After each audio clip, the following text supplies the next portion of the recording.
I was looking through my work papers to see if I could find some stuff that might be useful for you in taking the projects forward. And I found that over the years I've been collecting various quotes from artists in different disciplines that inspire me a little bit when I get stuck. So I hope it's okay for you if I'm going to throw some quotes at you from people I like, to see if that can help stimulate us to do the work that we're trying to do here.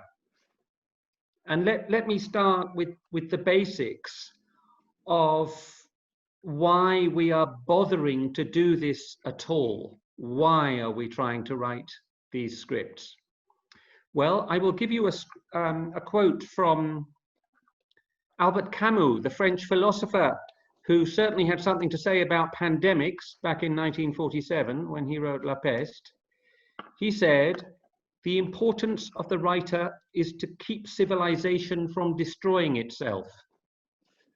So we have a very big responsibility if we're going to try and do that. But I think also in terms of screenwriting, we can try and save the world, but we can have some fun along the way and we can enjoy ourselves. We just have to have the discipline to do the work. And at the present time, I think it's sensible advice to stop watching the news, because it's driving us all crazy.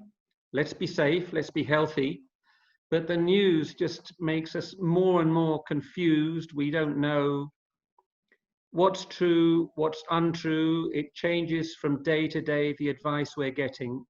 So I think we will probably do better if we stick with the emotional truth of the fictional stories we are trying to tell, that will hopefully keep civilization from destroying itself. It's a big ask, but let's try. Let me give you another quote from an American feminist sci-fi writer, Ursula Le Guin. "One of the functions of art is to give people the words to know their own experience. Storytelling is a tool for knowing who we are and what we want." So I'm going to try and talk in this session about the internal aspects of trying to be a writer and enlighten the world and entertain people, but also about some of the external aspects of being a screenwriter so that we can survive in this complicated world. And I think what Ursula Le Guin says there is about screenwriting as therapy, that it helps us to know who we are and what we want by telling our stories that are based on our experience and our memory and our imagination. The world is in a very chaotic time. It's never been like this in our living memory. We've never had such a serious situation. But the truth is that in our business of making movies and showing pictures, it's always been chaotic. Chaos has been a permanent state. And that is true since the dawn of photography, when painters rebelled against photography and said it was much too cluttered and giving too much information.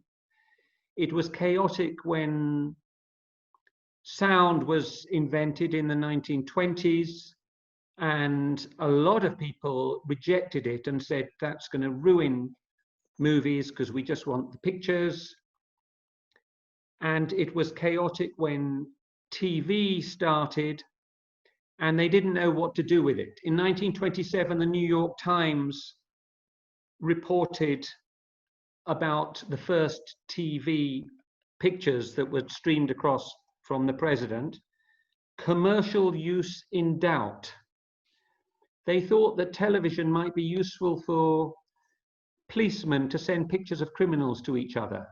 They didn't know that it might be good for telling stories, because the technology is always ahead of the legal framework and indeed the creative uses of it. The technology has to be invented before we can use it. So TV had a rocky time to start with, and then once commercial TV took off in the 50s and everybody had to own a TV set, of course that's when people said that's the death of cinema. Everybody's going to stay at home now, just watch movies on this little screen. That wasn't true. It didn't happen. It happened again in the 1980s when the VHS videos exploded onto the scene and everybody was buying and renting the films they wanted. Once again, cinema is dead. This is chaos. There's no point in making any films. We can't make it work. It didn't happen.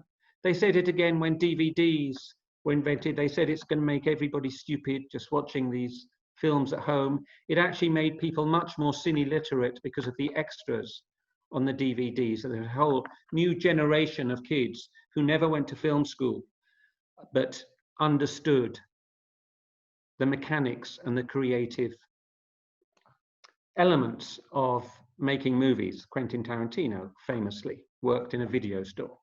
That's how he learned his craft. And of course, more recently, at the end of the 20th century and continuing in the 21st century, the internet has caused complete chaos because people haven't worked out how to monetize it efficiently and make films that will get money back for us, and has led to a very large demographic who believe that films should be free, none of you, of course, and that films should be available free for anyone without understanding that filmmakers actually need some money to make the films. But I think that's actually changing considerably. I live in Spain, which I was told had the second worst piracy in the world, and that's why Netflix was delayed in opening here. But now everybody I know has got Netflix. And if we look at the music industry, which was actually much more adept at adapting to the internet and the changed world than the film industry has been, which has been a bit of a dinosaur in terms of trying to adapt to the new technology. The music business used to be pirated all the time, but now you've got 130 million subscribers on Spotify, just one site, who used to pirate their music but now pay for it. And I think the same is happening with film, albeit gradual, and the streaming platforms are largely responsible for that because they're mostly affordable. We don't know what will happen when all the other big guns are trying to get us to pay our $20 a month or whatever. But at the moment, it seems to be dealing with the piracy problem pretty well. So this chaos carries on, and the prophets of doom are everywhere and always have been in the film business. Everywhere I go, people say, oh my God, it's impossible to get the money. Oh my God, the film fund doesn't like me. It's a clique. They're criminals, they're corrupt. Somehow films carry on getting made, and rather a lot of them actually, maybe too many. And we can make the films we want if we accept that chaos is a permanent state, and we also accept that the business we're in is essentially an irrational one in business terms. And it always amazes top business people when they enter the film industry and they're sort of open-mouthed at the practices of making films. And the reason is that nobody knows the value of the product until it hits the market. So nobody, all those films you're trying to develop, and there's some terrific projects in there, nobody actually knows what they are worth. We are guessing. We have to get people to guess what our films are worth in order to give us the money to make them. But it might be worth nothing, or it might be worth $500 million. That would be good. Whereas if I look at my watch or my pen, I know how much, well, if I was clever, I'd know how much it would cost to make the watch or to make the pen, and then I'd have an idea how much I could sell it for, and I could make a reasonably good guess of how much money I might be able to make in the market. We can't do that with films. We pretend that we can estimate the value. Oh, we want a good cast. Oh, we want excitement. Oh, we want thrills. We want car chases. All these commercial elements that are so frustrating for art house filmmakers. But that's the world we live in, and we have to learn to deal with it, and we have to learn to communicate with the decision makers who will be looking at our script and trying to help persuade them how to turn these pages into the money to make the light of a film that will change the world and make us feel better about ourselves.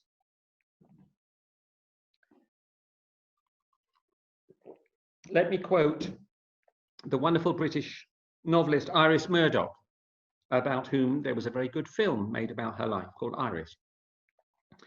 A deep motive for making art of any sort is the desire to defeat the formlessness of the world and cheer oneself up by constructing forms out of what might otherwise seem a mass of senseless rubble. Okay, so I say it again.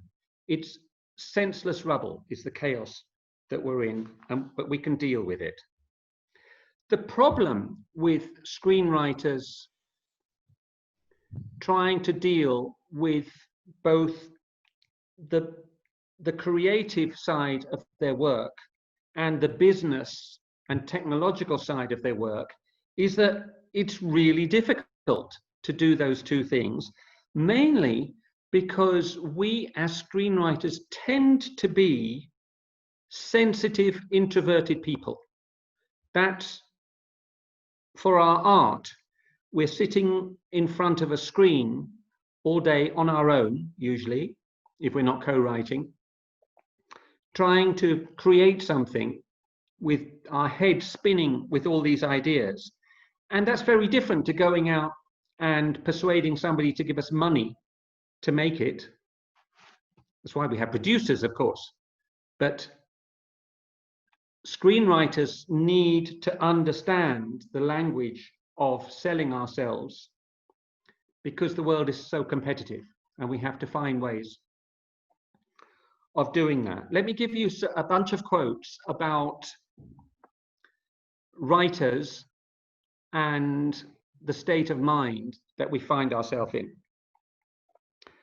This is from Ron Nicewanner, who wrote the film Philadelphia. A writer is someone willing to betray the people he loves in order to impress people he's never met. I love that because you're not going to meet the audience, but you're going to write about your own experience, your ex-boyfriend, girlfriend, lovers, parents, children, friends, and you can betray them in your stories. That's what we do. That's what we do. This is E.L. Doctorow, who wrote Ragtime. Writing is a socially acceptable form of schizophrenia. We can be schizophrenic on the page. Yeah, it's okay, without going to the psychiatrist. Georges Simenon, the French writer of the Maigret series. Writing is not a profession, but a vocation of unhappiness. You've got to be miserable to write well, that's what he's saying. Thomas Mann echoes that. Thomas Mann says, a writer is someone for whom writing is more difficult than it is for other people. That's deep. It has to be difficult. So we challenge ourselves and push ourselves. And this is not new. Let me quote this guy. Many suffer from the incurable disease of writing, and it becomes chronic in their sick minds. This was the Roman poet Juvenal in AD 60. So it ain't new. Nothing's new in this world. And the Roman writers and the Greek writers knew as well that it's difficult. It's difficult writing, but we have to challenge ourselves. Now, I know that part of what we're doing at the MFI and what we do at other training schemes is also about pitching. Now, we can't escape from pitching. I know for most of us it's like going to the dentist, but it is the business of getting yourself noticed and persuading those decision makers to invest in you. And so we have to deal with it. I don't know if anyone's been to any of those seminars with pitching experts who terrify the life out of us by telling us that, is it 93% of our communication is body language and the words are only 7%? That's what I saw. That is terrifying if it's true. But let me give you a quote that kind of refers to pitching, and then you might be surprised where the quote comes from. Because what happens in pitching sessions is you're trying to tell the story and get people enthused about your project. And I'll tell you what is going through the minds of most of the people listening to you. They're thinking, God, when's this going to end? And how far along in the story are we? Oh, God, I hope we're not still in the first act. Oh, and they're looking at their watches, they're looking at their messages. A lot of decision makers have limited attention spans. So it's difficult to keep the attention. Anyway, let me read this quote. I'm afraid that at the speed you're going, you won't get halfway through your story. And I want to point out to you something, and that is that some stories contain their appeal in themselves, others in the way they are told. In other words, there are some which, even without preambles and elegant language, give pleasure, and there are others which need to be decked out with words and with gestures of the face and hands and changes in the tone of voice. Something comes out of nothing, and instead of being weak and feeble, they become witty and pleasing. Now that seems to me to relate to pitching, and that was written in 1613 by Cervantes, the Spanish novelist and poet, in a short story called The Dog's Colloquy, and it's a story about two dogs talking to each other. But it still relates to the way we communicate with other people today and try and get their attention. We have to try and make it entertaining. However sad and profound and deep and serious our project is, we need to somehow catch the attention of the people. My background in the business was as a film buyer. That's how I started in the 1980s, buying the rights to video nasties, which was an awful experience. But I used to get sent to the film markets and festivals, and they say, go and buy some films, Cristian, go and buy some. And I go, what? Which films? I don't know what to do. And they say, oh, go and have a look at the catalogs. And so what I would do for pre-buying films before they'd been made, I'd look at the log, I'd look at the title, and then I'd look at the log line. And then I'd decide if I wanted to read the synopsis. And if I read the synopsis and I thought, well, that's kind of interesting, then I might try and set up a meeting and see if we could take it to the next step.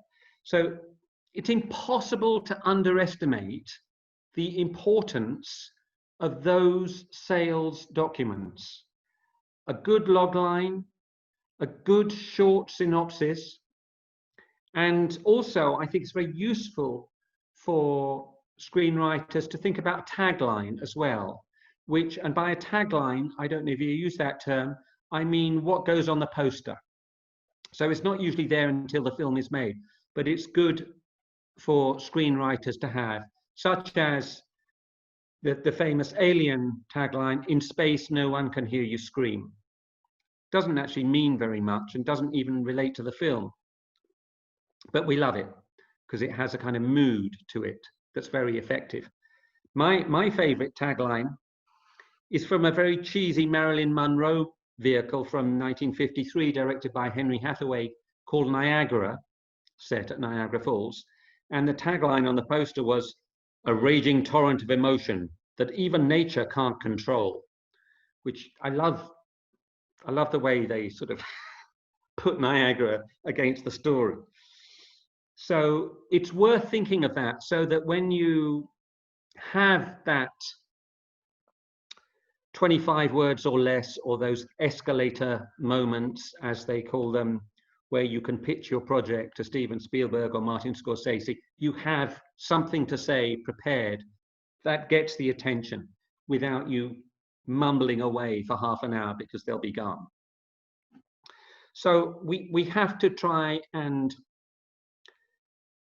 manufacture those documents as effective sales documents, even though we're screenwriters and we're introverted and sensitive and we're concerned with the art and not the money. But we need the money to make the movies. The other thing that's become a big deal in recent years, it wasn't when I started, but it is now, is this personal note of why you are writing this script. That has become hugely important, especially in European funding companies and national agencies. And in Eurimage, I've read a lot of them, and I know what a vital document that is. Why am I doing this film? And just some kind of obvious words of advice about that. The more personal you can make it, the more it grabs the reader. So relate it to your own life. Try and talk about the theme. Theme is vital, and so is contemporary relevance. What's the point of doing this story now? But please, please avoid being pretentious. Don't try and be too clever and claim too much for the story, because it doesn't read well. It doesn't read well when people make heavy-handed claims for what they're trying to do. But to get that balance right is quite tricky. And I know with, I think most of the projects that I've been looking at, there is either a teaser or a mood board or something. And believe me, if you're a buyer, having a teaser is wonderful, because reading scripts is so hard, and we love to watch a teaser to give us a taste of what it is. So if you're able to do that, it really helps you get noticed, and so does a good mood board. I saw one or two in the presentations on the first day, and they were terrific.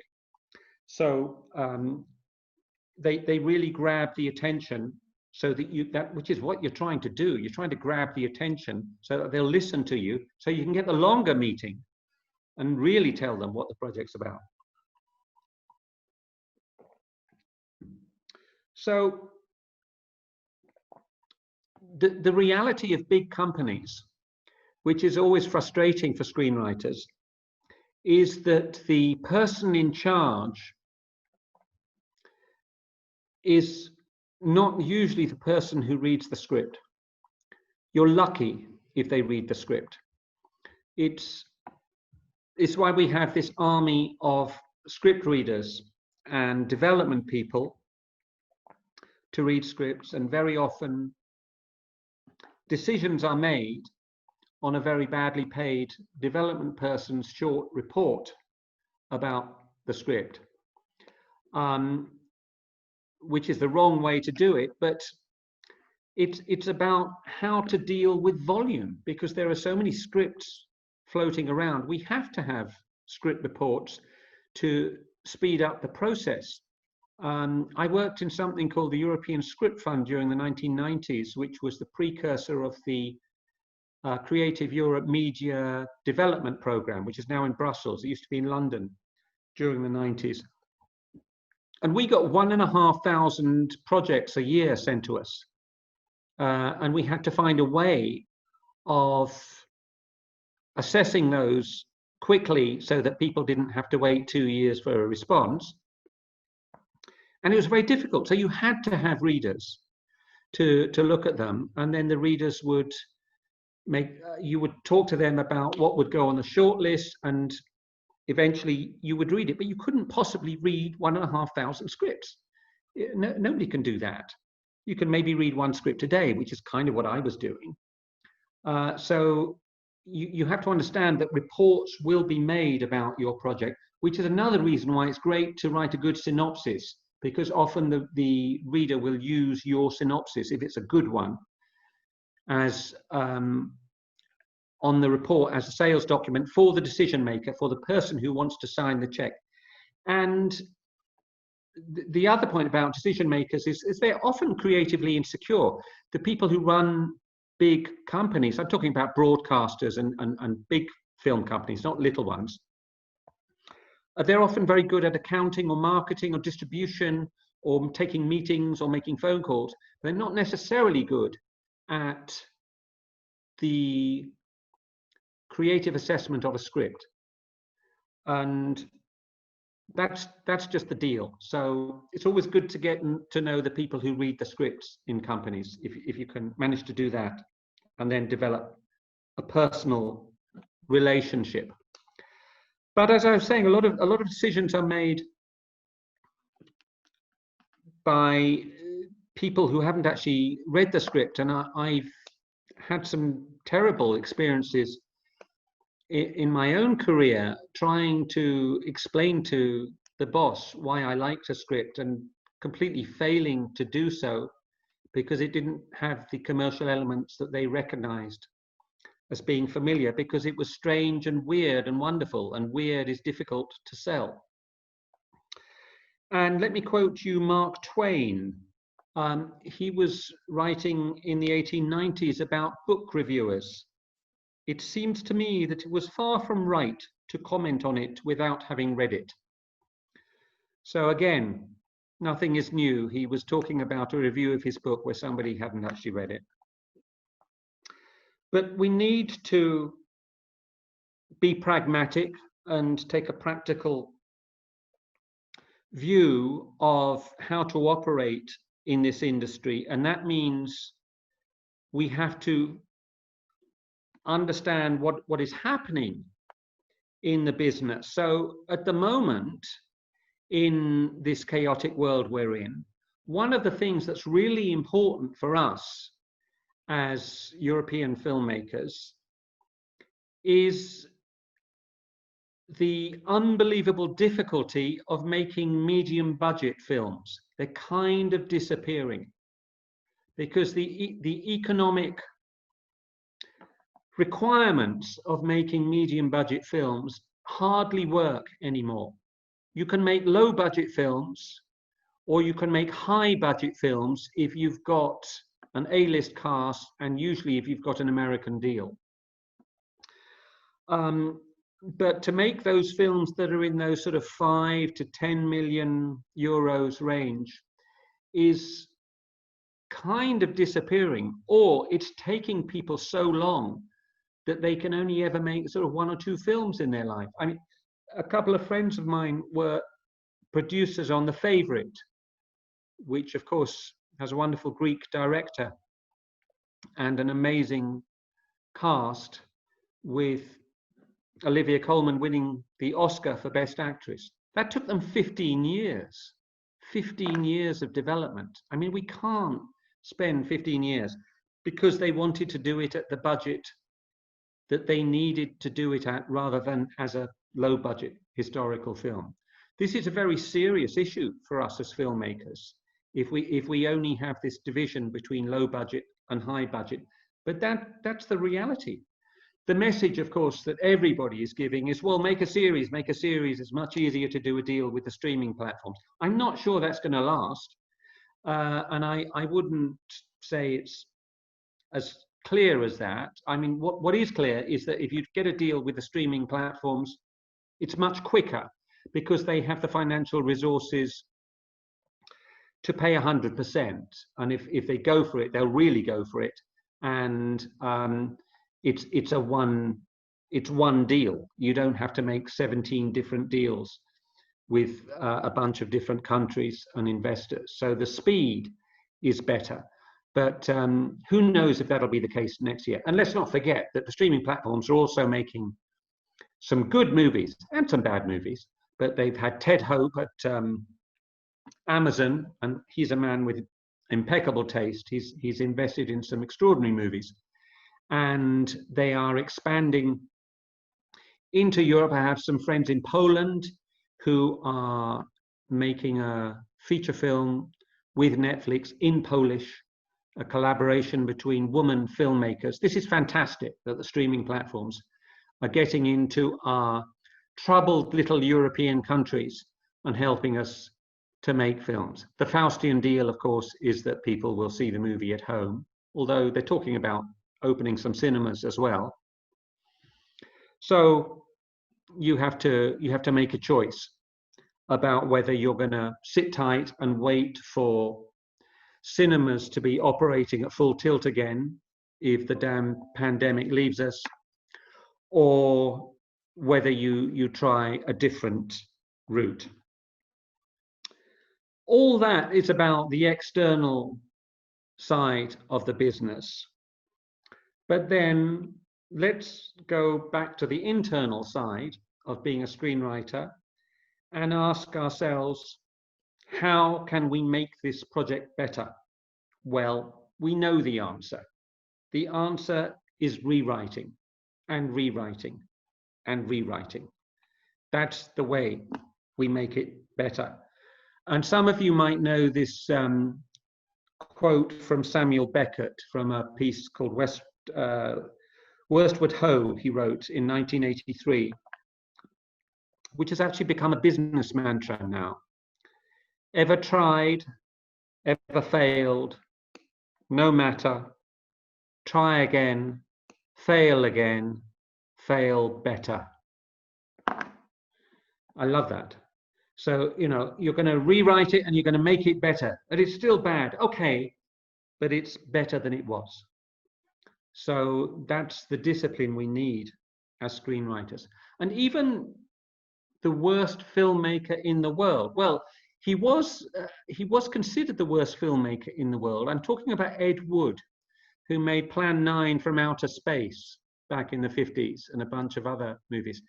And then I think more recently, people think The Room has become the worst film in the world, especially after James Franco made The Disaster Artist about The Room. Anyway, we could discuss that another time. But if you remember the film that was made of Ed Wood with Johnny Depp, there's a line in it where he turns to his girlfriend. He's trying to write Plan 9 from Outer Space. And he says, honey, when you rewrite a script, it just gets better and better. And that's the worst filmmaker in the world. Well, with the words are from Scott Alexander, who wrote the script, who's a wonderful American screenwriter.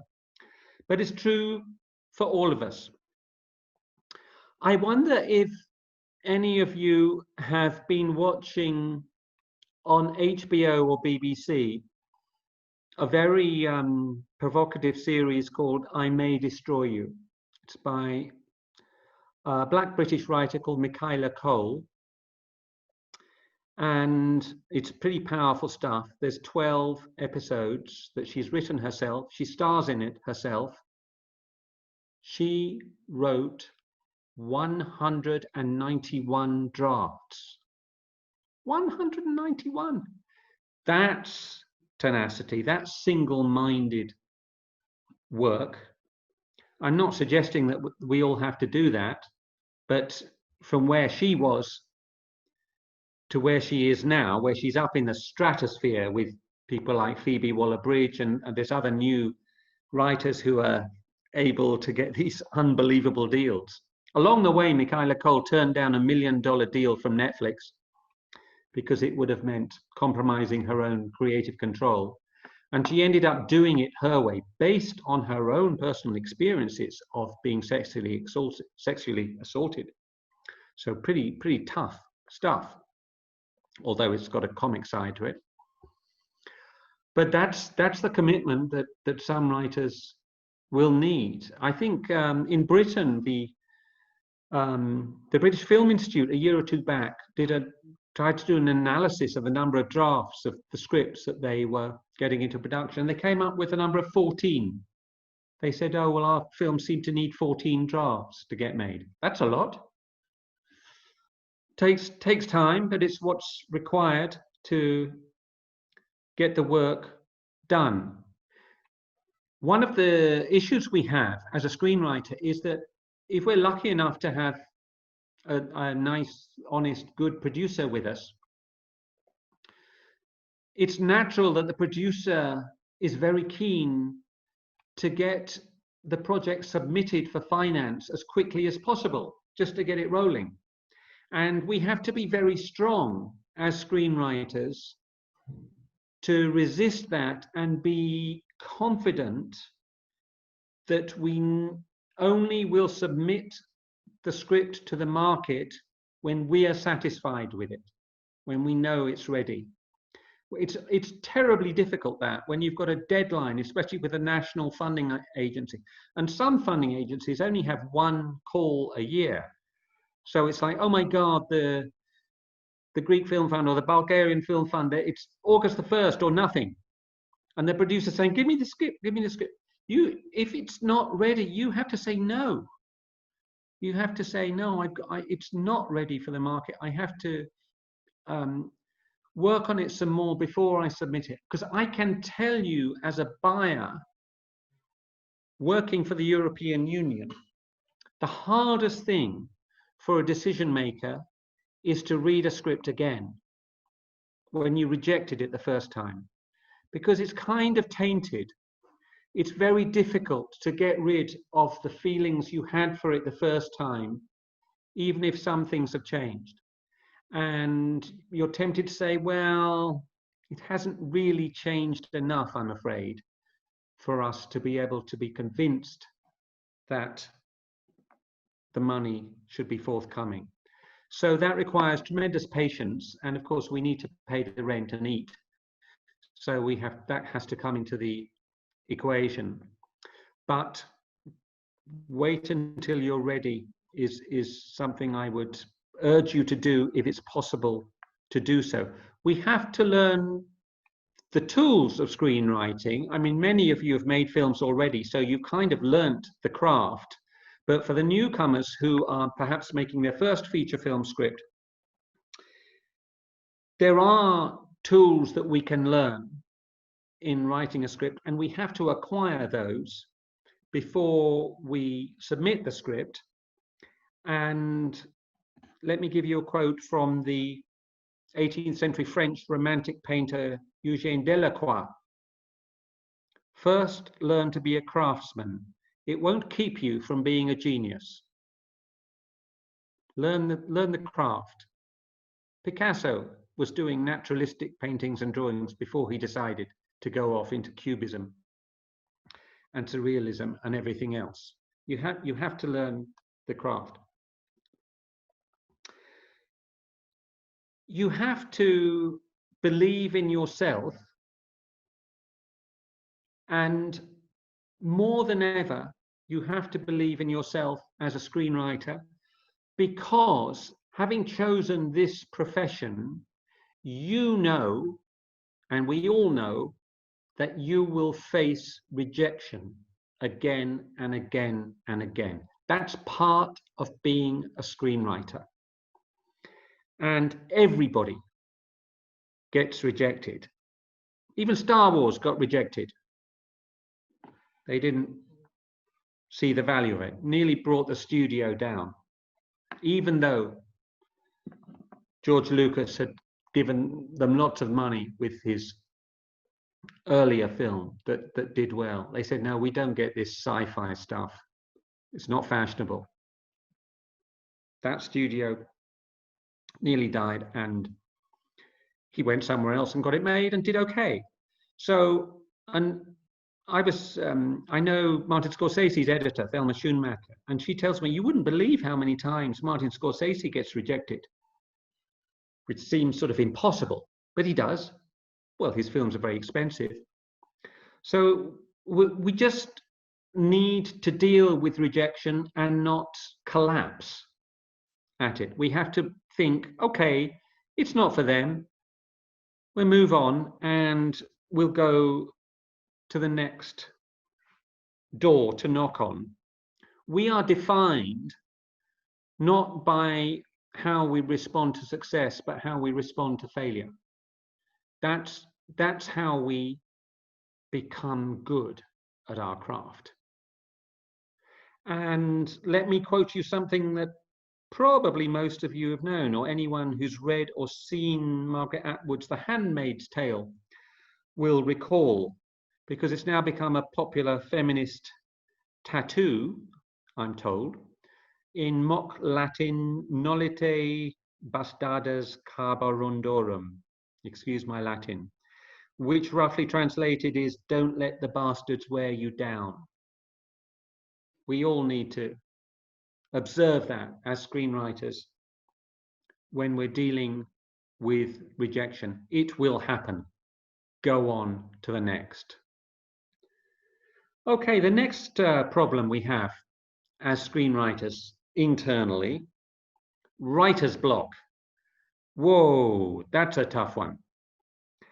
I was at a workshop last month where one of the writers asked this familiar question, what do I do about writer's block?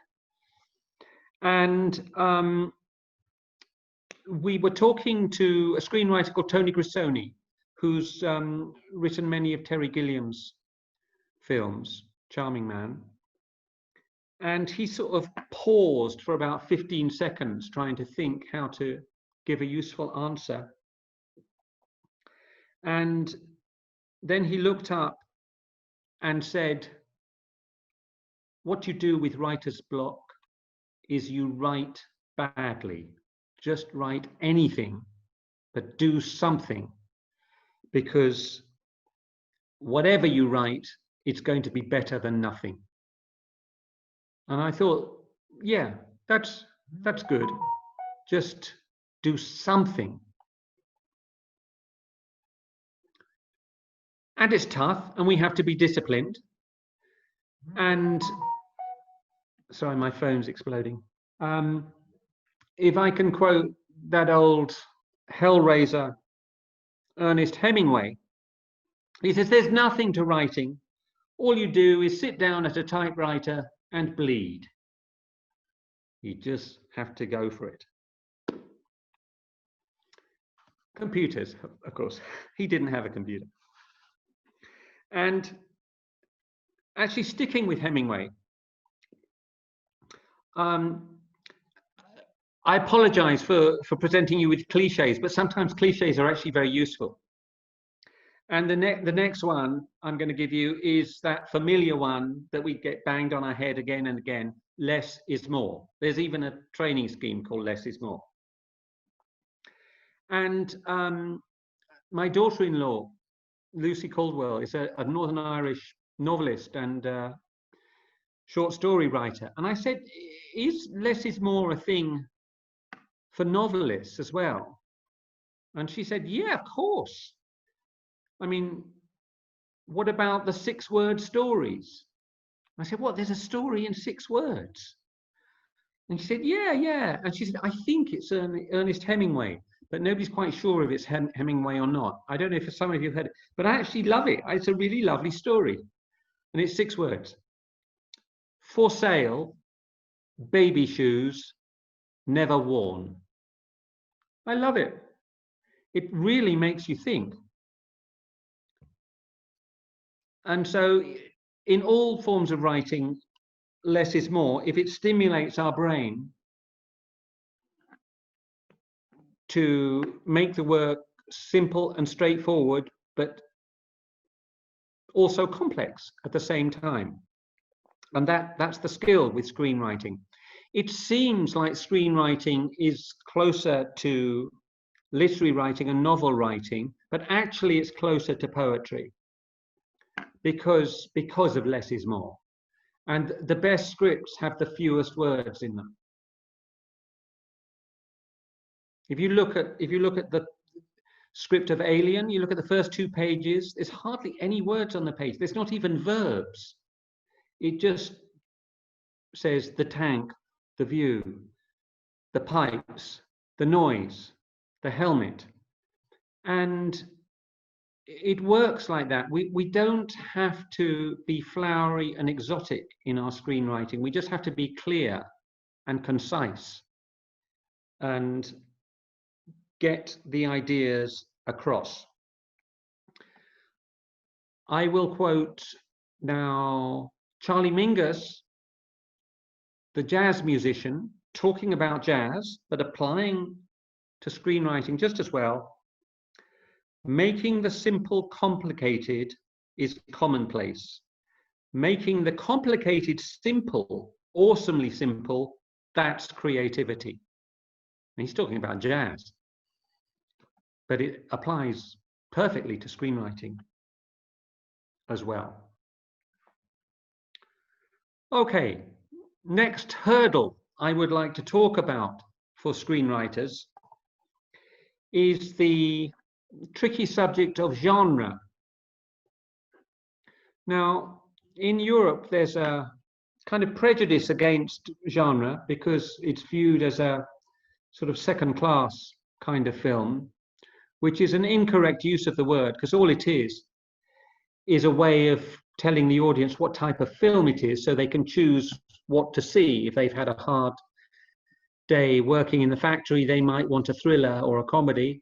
If they're trying to write their university thesis, they might want something more cerebral and compelling and dramatic and miserable.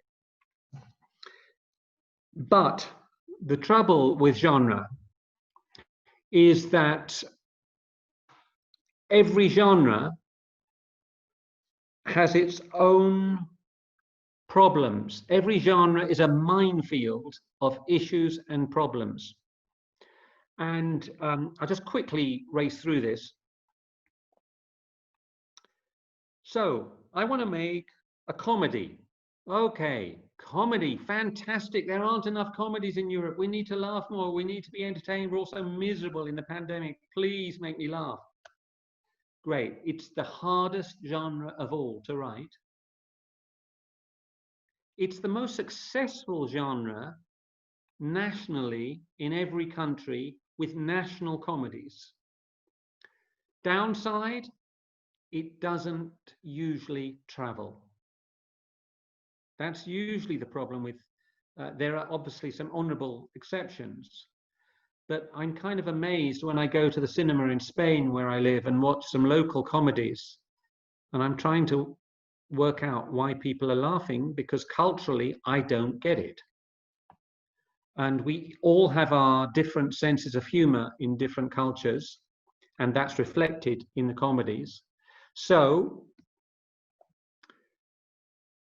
comedy is commercially successful, commercially appealing, but it tends to be national and is a much harder sell overseas. Of course, there's all sorts of different subgenres within comedy of romantic comedy, black comedy, dark comedy, and they all have different levels. But the bottom line is, can you sell it? Well, that's a tough one. Then let me mention briefly historical films and biopics, films about people's lives, which is incredibly popular in Europe, particularly because national funding agencies love biopics if it's about famous people from their country and it glorifies their culture. But biopics are extremely hard to write because people don't live their lives in satisfactory 3-act dramas, and people's lives are chaotic and they meet lots of people along the way. So it's very hard to focus on a whole life in a film, although in a long-running series, of course, it's much easier. Historical projects, the first thing you've got to say and accept is that, okay, well, it's going to be about 30% more expensive than a contemporary film, maybe more, because it's historical. So there's got to be more money found for it. But even more importantly than the cost elements are the issue of, is the film relevant? You have to ask yourself, what does this film about the past say to a 16-year-old kid going with his boyfriend or girlfriend to the cinema with a packet of popcorn? Why are they going to see it? What does it mean to them? So you need to find contemporary relevance in a historical subject to make it worthwhile and to give you the chance of people wanting to see it. Then a thriller. We're not very good at thrillers in Europe. The difficulty with thrillers is that there is a tendency to have plot over character, because you need all those twists and turns of the storyline, because in a way the viewer of a thriller is in competition with the investigator, the lawyer, the cowboy, the detective, whatever it is, in trying to work out what has happened. So you have all these twists and turns, and there is a tendency to get lost, and there is a tendency for character to be squashed under the weight of the narrative. And that's a tricky one to navigate. Sometimes I watch American thrillers that make very little sense, but they're very successful anyway. I challenge people to give me logical explanations of some of the Mission Impossible films, but that's a different kind of audience demographic, because they're there for those moments, the money shots. Next on the list, I would mention horror. Very commercially popular genre. If you're writing a horror movie, you've got a very good chance of attracting the interest of producers and finance, because we know that horror is popular and people like being scared in the cinema or at home. But there's a very big deal problem with horror, which is that there's a very limited set of stimuli that create horror, and they're always the same. Darkness, creaking doors, looking through woods, cats meowing, girls in bikinis opening the fridge and the monster jumping on them. I mean, you tend to see it again and again and again. And the better ones hold the monster back, so you don't see the monster for a long time. You hear it, or you think you can see it, and then you see it later on. It tends to be a disappointment when you do see the monster or the killer or the shark or whatever it is. But you're very restricted. The tools you have to create horror, it's a very small toolkit. And so it's very hard to be original in that. But it is commercially viable. And where I live in Catalonia, in the last 20 years, there was a whole new wave of horror, low budget stuff, where they kind of reinvented the genre in their own way and did some very successful kind of new horror films, satirizing in a way the old tropes of horror. And some of you will have seen the Wreck films, for example, that did so well, from Paco Plaza and Jaume Balaguerro. And so it is still possible to work with the genre. And next to horror, I'd mention fantasy. We all love to get lost in a fantasy world. The problem, apart from, let's ignore the economic issues of creating fantasy for a moment, I'd just say that the problem I see in fantasy stories and sometimes in horror scripts, is that the internal logic of the story world is not maintained throughout. So in order to have a big third act climax, people often break the rules that they've set in the first and second act of the script, just to have something big and explosive. And I'm going, but how is that possible? Because if they could do that, why didn't they do that earlier on? So you have to be true to the world you create, so that the story logic is consistent throughout. Road movie is another genre, unfashionable now, very fashionable in the 80s and 90s. And when I worked at the European Script Fund in the 90s, we just get deluged with hundreds and hundreds of road movies of people traveling across Europe in a beaten up car, hoping that they could get co-production deals with every country. None of them managed it. The issue with road movies is that there is a tendency to have a very fragmented storyline, because you've got moments along the way, but they tend to drift, and that the narrative arc of the story's beginning and the story's end is harder to achieve in a road movie than it is in a drama set in a particular milieu. There are some exceptions, Rain Man, My American Friend and stuff, but it's interesting how it's become less fashionable in the 21st century. Finally, in this list of genre minefields,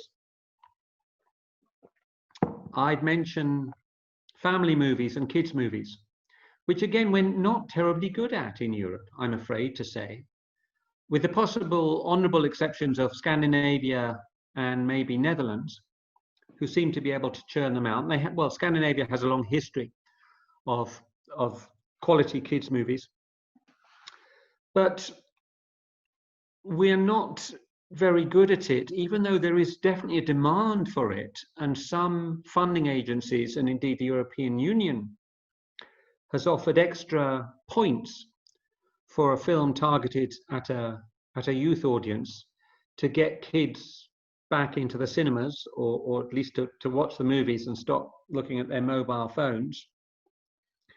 A little quote from Graham Greene: "An unhappy childhood is a writer's goldmine." So we can use the traumas of our youth to stimulate us in stories for kids. The problem I see in the scripts I read that are trying to be family entertainment or kids movies is a tendency to be condescending towards children, and a sort of desperate desire to educate them and to make sure there is an environmental message or some kind of sort of message about friendship that's too in their face. And kids like to get down and dirty. They like mud and they like naughtiness. And it's what some of those American Pixar movies did so brilliantly with films like Shrek and The Incredibles and even Toy Story. There's a lot of sort of subversive stuff going on in there, but it's not damaging for the kids. But they managed to write on levels that work for the kids and for the adults. And that's very sophisticated writing.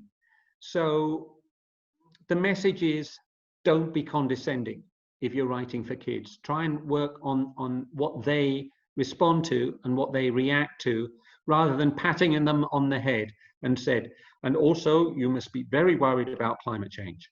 I mean, that should be subtle. The message should be subtle.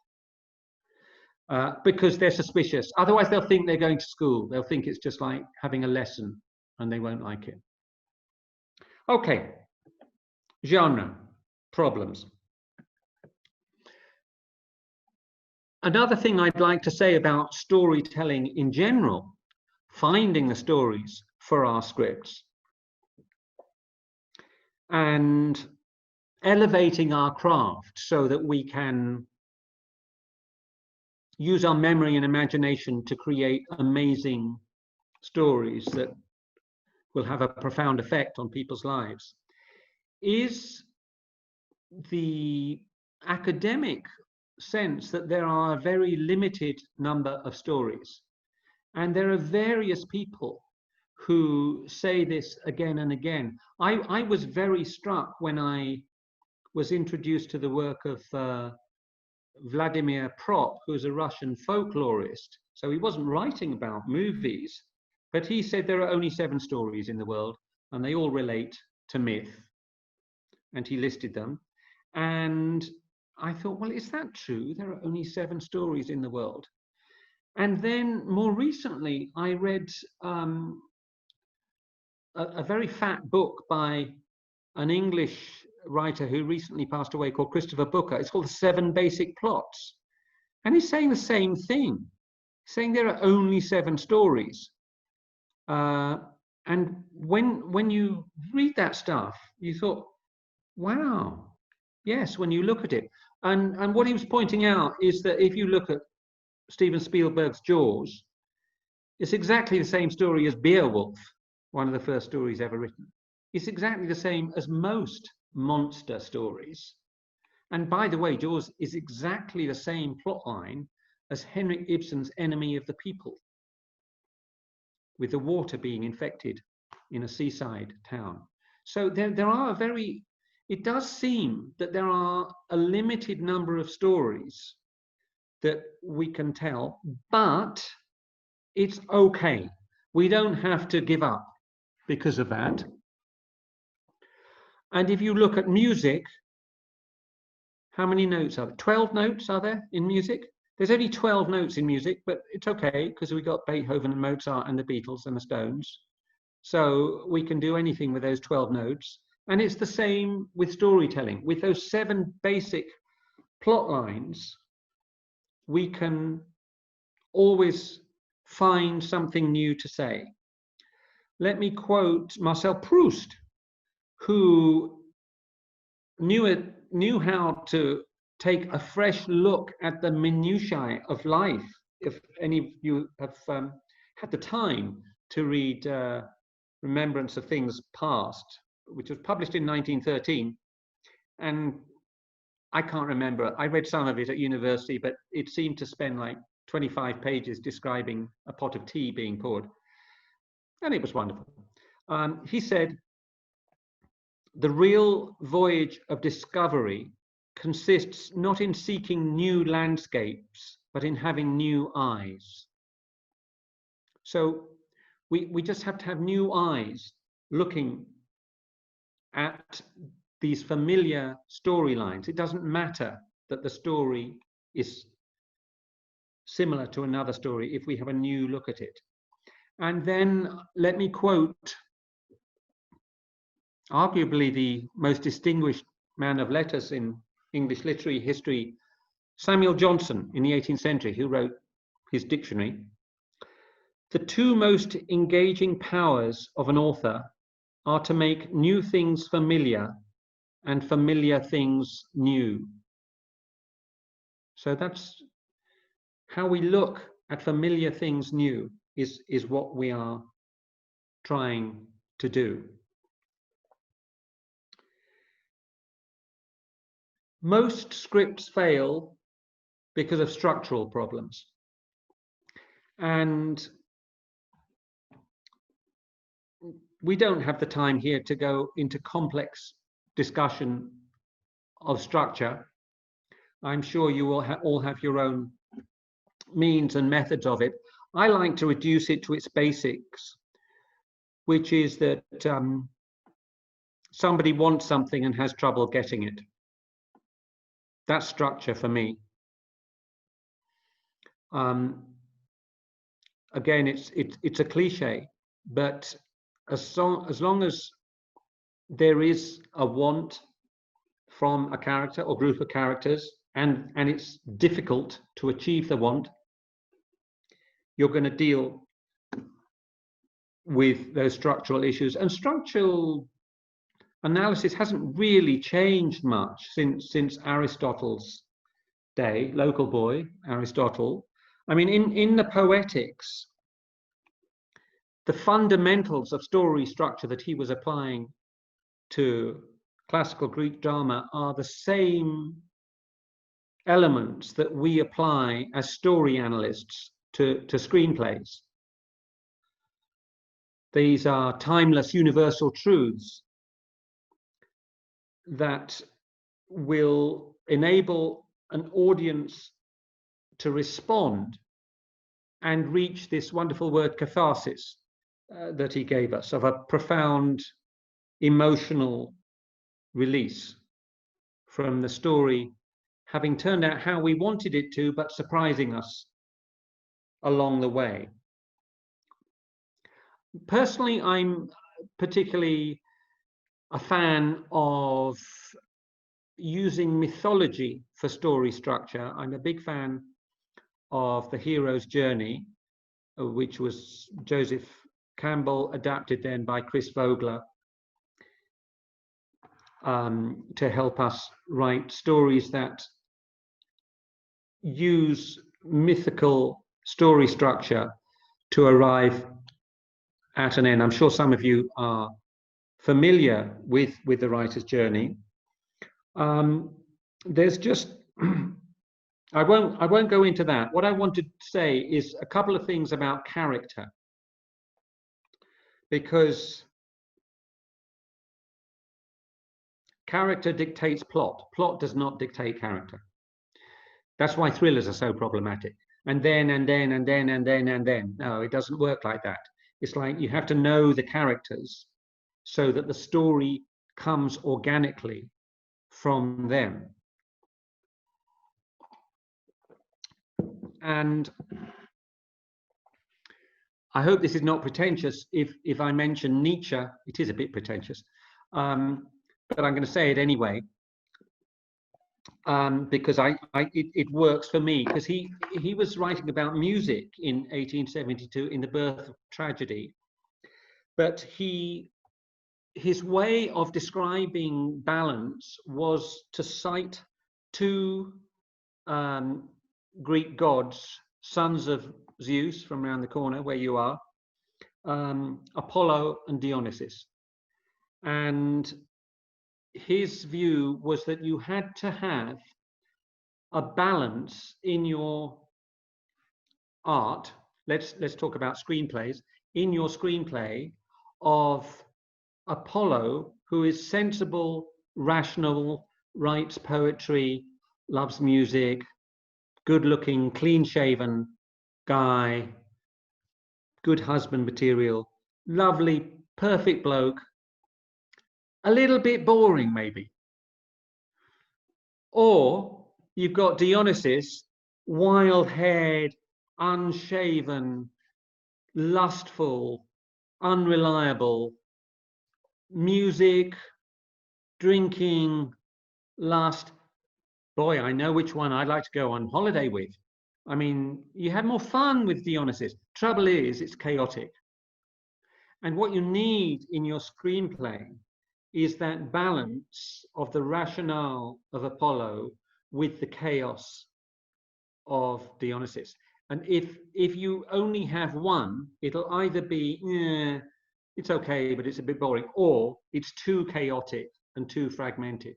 So I like this idea of balance between Apollo and Dionysus in not just our characters, but in the whole story that we're trying to represent. And it's if somebody says to you, yeah, it's a bit boring, think, how can I get some more Dionysian elements into that? Or if people say it's too chaotic, think, how can I bring Apollo more into that so that it's more logical?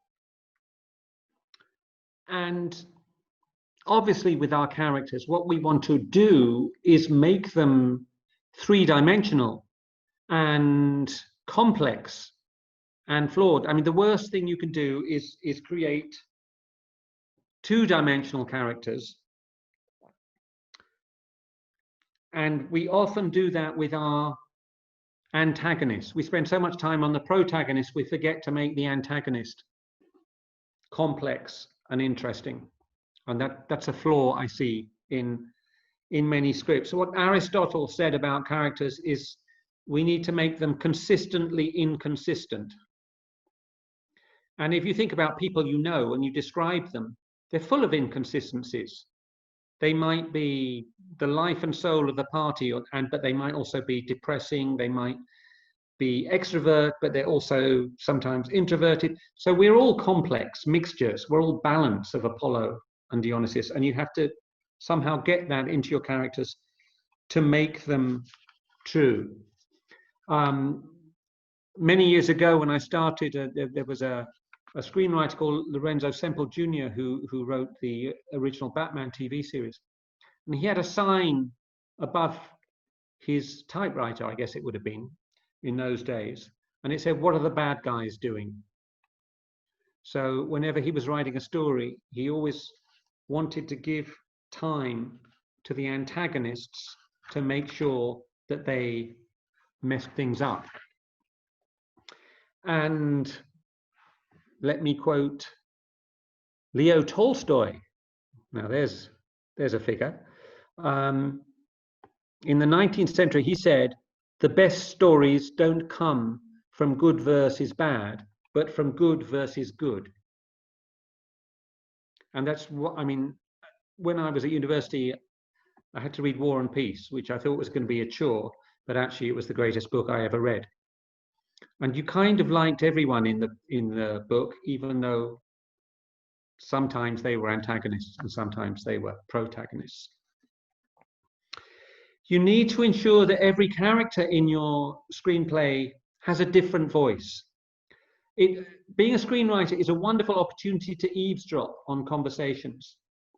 Go to the shopping mall, listen to how teenage girls and boys are talking to each other. It's a different way of talking.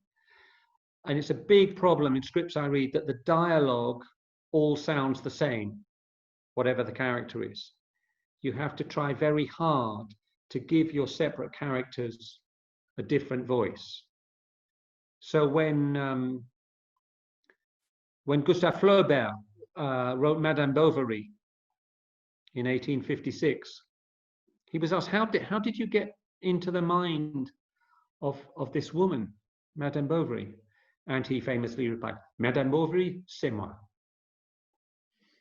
So, you know, he got in there. That's what we have to try and do. And okay, cliche alert, show, don't tell. You know that. You don't want somebody to say, "Oh my God, I've been shot." You want to see the bullet entering them. And I'm very puzzled why I've got this great quote from Anton Chekhov, and I don't understand how he wrote it, because he didn't write movies.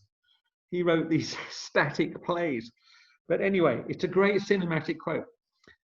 "Don't tell me the moon is shining. Show me the glint of light on broken glass." So Chekhov, what a shame he didn't write movies. He would have been really good at it. And another way of looking at that, I'm a huge fan, and have been for half a century, of the films of Ken Loach in Britain.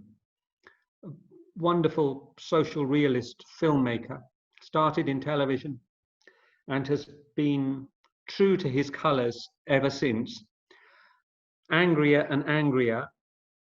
And we think of Ken Loach as a political filmmaker, but there is hardly ever any political speech or reference in his films. It's just people on the margins of society, people in trouble. And we just witness them and the difficulty of their lives, but we know they are political films because it's subtext, it's underneath, it's the worlds that they are in. And that's something we really should try and achieve in our scripts. I've mentioned script gurus a little bit. I think you pays your money and you takes your choice. There's a whole army of them in America. We don't have so many in Europe because we kind of write differently. I think they all have something that might be useful to say. I just wouldn't be locked into it and say, well, my book says you have to do it this way. Because there's a kind of script fascism where people say you cannot do that. It has to be like this or it has to be like that. Robert McKee, who is a great performer, and I went to his 3-day seminar. It's famously, I think he's changed his tune a little bit, but he used to say, no flashbacks, no voiceover, lazy screenwriting, which is ridiculous. You have to think about flashbacks and you have to think about voiceover, but it shouldn't be banned. So keep a distance, keep them at arm's length, the screws, and find your own way. But you know, they might be useful for certain tips. I'm going to close up in a couple of minutes. I just want to say a couple of other things. I want to say something about scenes. A lot of the European scripts I read have wonderful ideas in them, but they are too slow. And often that's because the scene starts too early and finishes too late. And what I would recommend you do once you have a first draft is look at every single scene and say, is there a way I can start that scene later and leave it earlier? We're very good now at finishing scenes by people asking a question that doesn't get answered, but it creates a sort of tension that leads on to the next sequence. The other thing about scenes is when you're looking at each scene and asking yourself, does this scene need to stay in the script? Not just because you like it, but because something changes. If nothing changes in a scene, what's it doing there? It has no purpose, because we're talking about narrative cinema. Experimental cinema is something else, but this is narrative cinema we're talking about, where something has to change in order to take the story forward. And audiences have become so mature and so smart, especially since the dawn of pay TV and with high-end TV drama now, that they get things very quickly with quite minimal information. They're very smart. I mean, if you look at TV from even the 80s now, it's kind of unwatchable. It is so slow and boring and so black and white. It's really, the level has been raised enormously, and indeed in cinema as well, but particularly in TV, which has woken up and is now challenging cinema in terms of its complexity, because with series you have, of course, the time to create a world and to show characters who change enormously through a series. We're restricted by the length of time of a film, or as Hitchcock said, the length of a film is dictated by the duration of the human bladder, how long we can go without having to go and pee. So it's like 2 hours. Well, it might be getting less in my case as I get older. Okay, so to summarize, make sure your script is not overwritten. Don't be too safe, don't be too formulaic, don't be too derivative, which is too much Apollo. But then don't be too fragmented, don't be too chaotic, which is too much Dionysus. I would make a personal plea, if you're in the famous European School of Cinema of Misery, where your film